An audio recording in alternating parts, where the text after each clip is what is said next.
స్థానిక ఎంపీ అలాగే పూర్వ భారతీయ జనతా పార్టీ రాష్ట్ర అధ్యక్షుడైనటువంటి బండి సంజయ్ ఏదైతే ఉస్మానియా నియోజకవర్గం వచ్చినప్పటి నుంచి మొదటి పర్యటన నిన్న కోడలో ఏదైతే ప్రారంభించిన నాటి నుంచే నిన్న ఉదయం అలాగే నిన్న సాయంత్రం చిగురుమాడు బోనేపల్లిలో కూడా స్థానికంగా మా ఎమ్మెల్యే అలాగే రాష్ట్ర రవాణా బీసీ శాఖ మంత్రి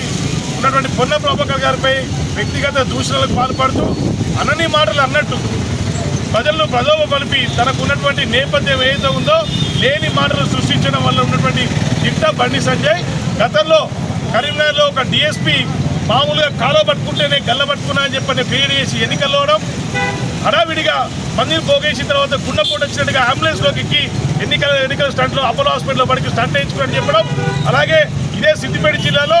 ఎస్పీ ముందస్తుగా అరెస్ట్ చేస్తే తన కాల పట్టుకొని తన గొంతు పట్టుకు పిసుకుతాయని చెప్పని ఒక క్రియేషన్ చేసి అలాగే ఇటీవల రాష్ట్ర అధ్యక్షుడిగా ఉన్నప్పుడు కూడా తనను పోలీసులు ముందస్తుగా అరెస్ట్ చేస్తే తన మొబైల్ ఫోన్ ఎత్తుకపోయిందని చెప్పని కానీ క్రియేట్ చేసి ఒక ప్రజల్ని ప్రలోభ పెట్టే విధంలో ఒక లేనిది క్రియేట్ చేసే విషయంలో హిట్ అయినటువంటి బండి సంజయ్ మీ పప్పులు ఉత్సవం నియోజకవర్గంలో ఉడకవు ఇక్కడ మంత్రి ఉన్నాడు పొన్న ప్రభాకర్ తనను టార్గెట్ చేస్తే ఉత్సవ నియోజకవర్గంలో తనకు అత్యధికంగా ఓట్లు వస్తాయని ఒకే ఒక ఆలోచనతోని దాని అనని మాటలు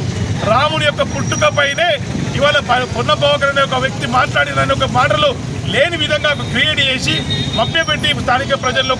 వారి పొన్న ప్రభాకర్ నెగటివ్ ఆలోచన వచ్చే విధంగా తయారు చేసి ఇవాళ పొన్న ప్రభాకర్ ఒక పుట్టుకనే ప్రశ్నించిన బండి సంజయ్ సూటిగా నేను అడుగుతున్నా నువ్వు కన్న తల్లి పైన కానీ నువ్వు నమ్మే భవానీ అమ్మవారి గారి పైన ఒట్టు వేసి చెప్పు నువ్వు నిజాయితీగా రాజకీయం చేస్తున్నావా మతం పైన రాజకీయం చేస్తున్నావా కులం పైన రాజకీయం చేస్తున్నావా అలాగే ఎటువంటి అవినీతి పైనటువంటి రాజకీయం చేయలేదని చెప్పని ఇవాళ నువ్వు నమ్మే అమ్మవారి పైన సాక్షాత్తుగా ప్రమాణం చేసి చెప్తావా నేను నమ్మే పొన్న ప్రభాకర్ నాయకత్వాన్ని నా నాయకత్వంతో కలుపుకొని నేరుగా తీసుకొస్తే కరీంనగర్కు అదే భవానీ మాత అమ్మవారి మీద ఇద్దరు కలిపి ఓటేయండి ఎవరు నిజాయితీ ఉన్నటువంటి పరిపాలన చేస్తారు నువ్వు కరీంనగర్లో గ్రైనేడ్ విషయంలో కానీ గుట్కా విషయంలో కానీ ల్యాండ్ విషయంలో కానీ కోట్ల రూపాయలకు పడిగెట్టావు గతంలో పోయిన ఎన్నికల్లో పుస్తకాలు తాడు కూడబెట్టుకుంటానే నువ్వు ఎన్నికల్లో పోటీ చేసినటువంటి వ్యక్తివి ఇవాళ 5 ఏళ్ళు గడిచిన 5 ఏళ్లలో నువ్వు సాధించింది ఏంది అనేది ప్రజలందరికీ తెలుసు నువ్వు రాష్ట్ర అధ్యక్షుడిగా ఉన్న తర్వాత నిన్ను ఎందుకు తొలగించాలని కూడా ప్రజలు కూడా చెప్పలేనటువంటి పరిస్థితి ఇవాళ నీ సొంత పార్టీ నాయకులే నీపై ఢిల్లీలో ఫిర్యాదు చేస్తే నువ్వు రాష్ట్ర అధ్యక్షుడు హోదాలో తొలగిన విషయాన్ని కూడా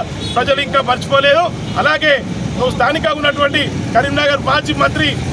గండ్ల కమ్మక గ్రైనేడ్ పైన ఉన్నటువంటి కానీ తన వ్యక్తిగత విషయంలో కానీ నువ్వైతే కోర్టును ఆశ్రయించావో ఆ కోర్టును ఆశ్రయించినటువంటి దాఖల్లో 3 దఫాలుగా కోర్టుకు కూడా హాజరు కానిటువంటి వ్యక్తివి నువ్వు కోర్టుకు ఎందుకు హాజరు కాలేదు కూడా ప్రజలకు సమాధానం చెప్పాలి మొదటి దశలో ఫిర్యాదు చేస్తే 1 దశ లేదా 2వ దశ 3వ దశ అయినా కోర్టుకు నువ్వు సకాలంలో పోకపోవడం వల్లనే ఆ గండ్ల కమ్మక అయినటువంటి కేసు విత్డ్రా జరిగింది కావున ఇలాంటి నీ ఉన్నటువంటి అవినీతి ఆలోచన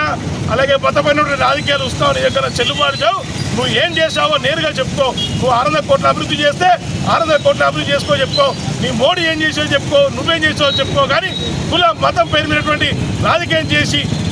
మా నాయకుడు పొన్న ప్రభాకర్ పైనటువంటి వ్యక్తిగత దూషణలు చేపడితే మాత్రం ఖబర్దార్ ఉస్మానాబాద్ అంబేద్కర్ చౌరస్తాలో ఏదైతే వివరిస్తామో అదే సాక్షిగా నేరుగా కూడా జరగడానికి కూడా వెనుకాడని చెప్పి ఇస్తాం బండి సంజయ్ అని హెచ్చరిస్తున్నాం.